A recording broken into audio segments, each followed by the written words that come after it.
பார்த்துக்கிட்டே இருங்க. கருத்து கணிப்பு எல்லாமே விஜய் கருத்து கணிப்பு அவன் என்ன சொன்னான், கருத்து கணிப்பே கிடைக்காதீங்க அப்படின்னு சொன்னதுக்கு கடை இப்படி சொல்றீங்க, பொன்னரி அப்படி சொல்றீங்க, வாலிபனை இப்படி சொன்னதுக்கு மட்டும் இவங்களுக்கு என்ன இப்பயே கருத்து கணிப்பு போடுறாங்க அப்படின்னு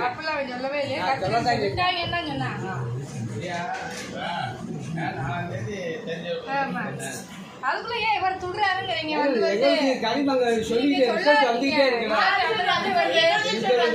அவருக்கு பயம் வந்துருச்சுமா. பயமா அவருக்கு பயம் வந்துருச்சு. திமுக தீய சக்தி, திமுக தீய சக்தி, திமுக தீய சக்தி.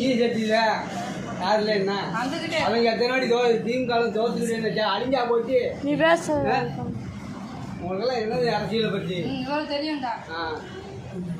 உனக்கு தெரியுமா? ஆமா, திமுகவை அழிக்கிறது எந்த உலகமே சேர்ந்தாலும் திமுக அழிக்க முடியாது. பார்த்துக்கோ, இந்த வாயில அவன் தான் பேசுனியா திமுக அழிச்சு காட்டணும். அது போட்டு விடு. ஆமா, காசு லைட்டை வச்சு உடச்சான் டிவியை. அது உடச்சது ஒரு அர்த்தம் இருக்கவங்களுக்குலாம் தெரியாது. அவருக்கு என்ன பேசுறது, அவருக்கு என்ன பேசுறது அவருக்கு என்ன பேசுறது தெரியல. அதனால என்ன கவலையில இருந்தான்னு போடுறா பாப்பண்ணா போடுறா. அது வரைக்கும் வாய் மூடிட்டு இருக்க சொல்றா. தேவையில்லாம பேசக்கூடாது. நீங்களும் தேவையில்லாம பேசக்கூடாது. நான் விசாரிச்சு அவங்களுக்கு என்ன, நான் விசாரிச்சு சொல்லிட்டு போறேன். உடனே துப்பாக்கி கட்டி சுட்டுறாங்க, சுட்டுறாங்களா துப்பாக்கிய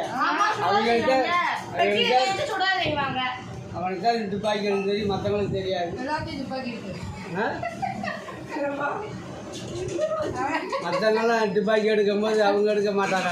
திடீர்னு